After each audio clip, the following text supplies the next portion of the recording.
Chers frères et sœurs, aujourd'hui, nous sommes le 5e dimanche de Pâques, le dimanche de l'aveugle-né.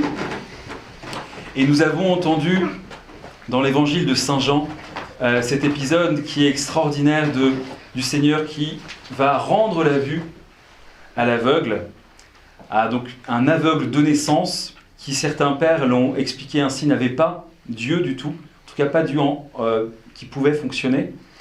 Et c'est pourquoi, justement, nous disent les pères, il a enduit ses yeux de boue, justement comme si, avec cette boue-là, allaient se former les yeux qui lui manquaient. C'est ainsi que l'interprètent certains pères. Et saint Irénée remarque que c'est une des affirmations physiques de la divinité du Christ, parce que, finalement, le Christ qui crache dans la terre, qui prend de la terre et qui en fait de la boue et en oint les yeux de l'aveugle-né, eh bien, ça renvoie au Seigneur qui, au début de la création, le Christ qui était là au début de la création, car il a toujours été Dieu, il a toujours été dans le Père, c'est lui qui a créé le monde, et ça renvoie au moment où l'homme est façonné par le Dieu trinitaire, tiré de la terre, façonné, modelé, des mains même de Dieu. Et saint Irénée y voit donc une forme de recréation, de nouvelle création pour cet aveugle-né du Christ qui lui rend ses yeux, et ainsi un témoignage de sa divinité.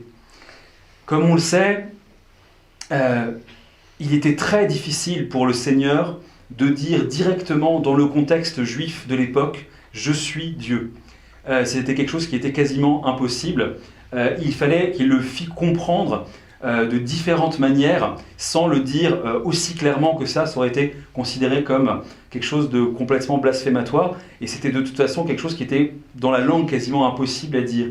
Et de ce fait, ici, il manifeste sa divinité parce que donc il redonne la vue à l'aveugle, il se comporte comme le Créateur qui a tiré justement l'homme de la terre et l'a façonné par son souffle, et d'ailleurs, l'aveugle-né le comprend très bien, puisque à la fin, le texte nous dit qu'il se prosterne devant lui. D'autres traductions nous disent qu'il se met à l'adorer, c'est-à-dire que l'aveugle-né a compris qu'il n'est pas seulement question d'un prophète, qu'il est bien le Christ, le Messie, celui qui est annoncé par les prophéties, mais aussi qu'il est digne d'adoration, comme le dira plus tard Thomas, dans ce même évangile de Jean, hein, « Mon Seigneur et mon Dieu » quand il tombera en adoration devant lui. Les pères nous disent aussi, bien sûr, que, comme nous l'avons chanté dans le Tropère d'aujourd'hui, cet aveugle-né, il est la figure de l'humanité entière depuis le péché originel, depuis la chute. L'humanité qui est aveugle spirituellement, qui ne voit plus comme nos ancêtres voyaient Dieu face à face, parlait avec lui directement, et comme le disent les pères, n'avait pas en fait besoin de religion, puisqu'ils s'étaient déjà liés. Or la religion, c'est précisément ce qui nous permet de nous relier à Dieu, que nous avons perdu de vue. Et les pères nous disent bien sûr que l'aveugle-né, c'est la figure de notre âme, qui est incapable de voir Dieu, qui est incapable, sans la grâce du Christ, de s'ouvrir aux réalités spirituelles, aux réalités immatérielles, aux réalités éternelles. Et ainsi, c'est par l'incarnation du Verbe, qui est figuré justement par le souffle de Dieu qui s'incarne dans la boue de l'humanité, que nous pouvons avoir les yeux ouverts. Et dans cette interprétation, évidemment, la piscine de Siloé, la piscine de l'envoyé, c'est la figure de notre baptême. C'est parce que le Christ est venu nous chercher dans notre humanité déchue, dans notre humanité aveugle, dans notre humanité encore gisante et malade, que nous avons pu justement être régénérés par le baptême, et que grâce au baptême, nos yeux sont susceptibles de s'ouvrir aux réalités spirituelles. Enfin, les pères nous enseignent aussi que cet évangile est également un évangile qui nous enseigne comment supporter et comment vivre la maladie.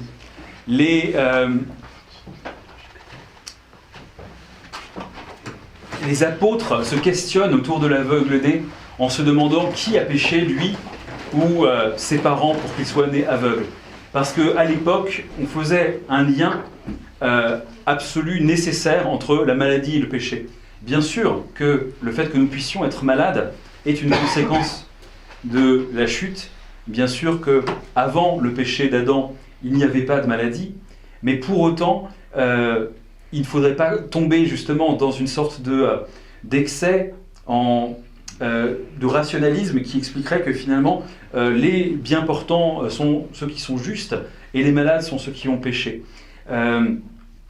Ainsi, le Christ réfute à la fois une espèce de vision très matérialiste de la vie spirituelle, selon laquelle, justement, si on est riche, heureux et bien portant, en bonne santé, c'est que nous sommes bénis de Dieu, et que si nous sommes pauvres, malheureux et en mauvaise santé, c'est que nous avons fait quelque chose de mal. On voit ça dans le livre de Job. Dans la vie spirituelle, c'est beaucoup plus compliqué que ça.